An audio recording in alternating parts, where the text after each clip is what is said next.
ပဇွန်ကိုဟင်းချက်စားရတာရိုးလာလို့ရှိရင်ပဇွန်ကုန်းမုံကြီးကြော်လှုပ်ရှားကြည့်နော်တစ်မျိုးလေးစားကောင်းပါတယ်ပဇွန်ကိုအခွန်ခွာဆေးကြောတန့်စင်ပြီးစားနွဲ့မုံဟင်းခတ်မုံနယ်ပြီးရတာနှက်ထားပါမယ်ကျမကတော့အလဲကြော်စားတာဖြစ်လို့အိမ်မှာရှိတဲ့အသီးရွက်တွေပဲထည့်ထားပါတယ်ငရုတ်ပွားရဲ့ကျွတ်သွန်နီရဲ့ခရမ်းစင်သီးရဲ့ဂေါ်ဘီပန်းရဲ့တီဟိုဆန်ရဲ့ငရုတ်6တောက်ရဲ့လိုအပ်ပါမယ်ဥနီဘေဘီကွန်ဘိုးစားပဲစသဖြင့်ရှိရင်လည်းထပ်ထည့်လို့ရပါတယ်ကော်မှုတ်လေးကိုအရေးဖြော်ထားတာပါ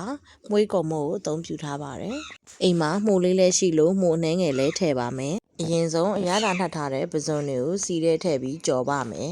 ပဇွန်လေးကြက်လာပြီဆိုရင်စီထဲကနေဆယ်ထုတ်ထားပါမယ်ပဇွန်ကြော်ပြီးကြမ်းတဲ့စီထဲမှာပဲတီဟိုဆန်ကိုထည့်ကြော်ပါမယ်တီဟိုဆန်ရရင်ဆယ်ထားပြီးငရုတ်6တောက်လေးထည့်ကြော်ပါမယ်ငရုတ်6တောက်ကိုလည်းရရင်ဖယ်ထားလိုက်ပါမယ်ပြီးရင်ကြမ်းတဲ့စီမှာပဲကျွတ်သွန်နီကိုထည့်ပြီးကြော်ပါမယ်ကျွတ်သွန်နီလေးနွမ်းလာရင်ဂေါ်ဘီပန်းလေးထည့်ပါမယ်ဂေါ်ဘီပန်းကိုကျွတ်သွန်နီနဲ့လှိမ့်နေအောင်ကြော်ပေးပါမယ်ဂေါ်ဘီပန်းနူးအောင်လို့ရေနွေးလေးအနှဲငယ်ထည့်ပေးပါမယ်ရှင်ဂေါ်ဘီပန်းတစ်ဝက်လောက်နူးလာရင်ငရုတ်ပွားလေးထည့်ပေးပါမယ်ခရမ်းကျင်သီးလေးထည့်ပေးပါမယ်ပြီးရင်စားဟင်းခတ်မုတ်တစ်ခါတည်းထည့်ပြီးရောကြော်ပေးပါထည့်မဲ့အသီးနှံတွေရဲ့နူးတဲ့ပုံမူတည်ပြီးအစင်စင်ကြော်သွားပေးပါ